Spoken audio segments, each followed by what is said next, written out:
Hello friends, আসসালামু আলাইকুম। তো আজকে আমি আরেকটা আর্ট করব। এর আগের ভিডিওতে আমি তোমাদেরকে আর্ট করে দেখাইছিলাম একটা দিনের একটা ছবি। তো আজকে আমি আর্ট করতে চলেছি একটা রাতের। তো তার জন্য আমি ডার্ক ব্লু আর নর্মাল ব্লু কালারটা নিয়ে নিলাম। তো আমি প্রথমে একটু ব্ল্যাক কালারটা দিয়ে দিলাম, তারপর একটু ডার্ক ব্লুটা দিয়ে দিলাম। এটা যাতে একটু এটার একদম রাত, তো তার জন্য একটু বেশি ডার্ক দেখানোর জন্য আমি এই রঙটাকে একটু বেশি ইউজ করলাম, যাতে একটু বেশি ডার্ক দেখায়। তারপর আমি ওই নর্মাল ব্লুটাকে ইউজ করলাম। এটাকেও আমি একটু ডার্কভাবে ইউজ করছি, একটু বেশি করে ইউজ করছি, যাতে জিনিসটা দেখতে একটু বেশি একটু গভীর রাত এরকম লাগে। তো তারপর আমি এটাকে এরকম মিশ করছি। তারপর আমি এর থেকেও আরেকটা হালকা একটা ব্লু নিলাম। তো এটা তোমরা দেখতেই পাচ্ছ কতটা হালকা। তারপর আমি এগুলোকে একটু মিশ করতে থাকলাম, কারণ মিশ করলে জিনিসটা একটু বেশি সুন্দর লাগে।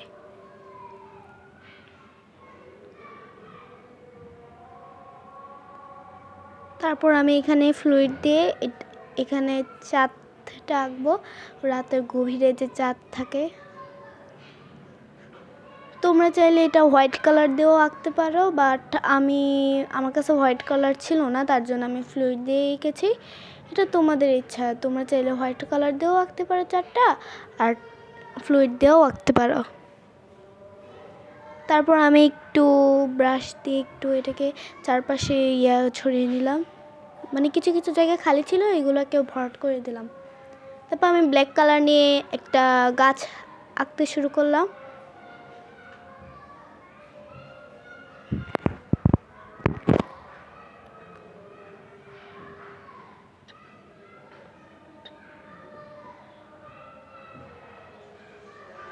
তো আমি যে কোনো আর্টে আমার গাছটা আমি একটু বেশি সুন্দর করে আঁকতে পারি, যে কিছুই বলো না কেন, গাছটা আমার একটু আঁকতে একটু বেশি সুন্দর হয়।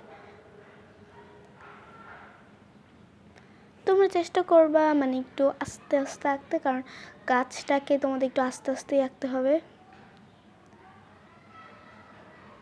বাট এই ড্রয়িংটা আঁকার সময় আমার ব্ল্যাক কালারটা হাত নাইরা, তারপর ব্ল্যাক কালারটা একদম ছড়িয়ে গেছিলো। ওই যে এর আগের ভিডিওতে বলছিলাম, আমার কোনো না কোনো একটা আর্টটা একটু না একটু ভুল হবেই। তারপর আমি এখানে একটা দোলনা দিয়ে দিছি, যাতে ব্ল্যাকটা না বুঝে যায়, তাও ব্ল্যাকটা বুঝে যাচ্ছিলো। পরে আমি ভাবলাম যে হয়তো ওই যে ব্ল্যাক কালার দিয়ে এখানে পাতা দিয়ে দিলাম। আমি একটা ডালে পাতা দিয়ে পরে ভাবলাম যে না থাকে, এখানে ফুল দিয়ে দিই, তাহলে একটু বেশি সুন্দর লাগবে। তারপর আমি এখানে পিঙ্ক কালারের ফুল দিয়ে দিলাম। তবে আমার কাছে মনে হচ্ছিলো এই ফুলটা দেওয়াতে একটু বেশি হিজিবিজি লাগতেছে। তোমরা চেষ্টা করবো খালি ডালটাই রাখতে, বাট আমি খালি ডালটাই রাখতে চাইছিলাম, কিন্তু এরকম নষ্ট হওয়ার ফলে আমি এরকম ফুল দিয়ে দিছি। এটা তোমাদের ইচ্ছা। তো এখন আমি এখানে 4টা ড্রয়িংয়ে নিয়ে নিলাম, আর নিয়ে নিলাম একটা বোথ সাইড টেপ।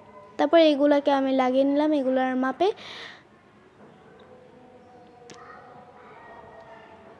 তো এগুলো আমি আমার দেয়ালে লাগাবো। তোমরা চাইলে ঘরে বসে এইভাবে দেয়ালে লাগানো, যে বিভিন্ন আর্ট দেয়ালে লাগিয়ে এরকম বানিয়ে নিতে পারবা। তোমাদের আর কষ্ট করে দোকানে যে কিনতেও হবে না। আমার টেবিলের দেয়ালটা কেমন যেন একটু খালি খালি লাগতেছিল দেখে আমি ভাবলাম যে আমি আমার দেয়ালের টেবিলে কিছু একটা লাগাই। তো তারপরেই আমার মাথায় এই বুদ্ধিটা আসলো। তারপর আমি এই বুদ্ধিটা কাজে লাগিয়ে তারপর এগুলাকে আমি আমার দেয়ালে লাগাইতে লাগলাম, যাতে আমার দেয়ালটা একটু দেখতে বেশি সুন্দর লাগে। তোমরা চাইলে এটা নিজের মতন যেভাবে ইচ্ছে সেভাবেই লাগাইতে পারো, বাট আমার কাছে মনে হলো যে এভাবে লাগাইলে আমার টেবিলের দেয়ালটা একটু বেশি সুন্দর লাগবে, তার জন্য আমি এভাবেই লাগাইছি। এটা তোমাদের ইচ্ছা, তোমাদের যেভাবে মন চায় সেভাবেই লাগাইতে পারো। বাই, তোমরা অবশ্যই বলবে এটা কেমন হয়েছে।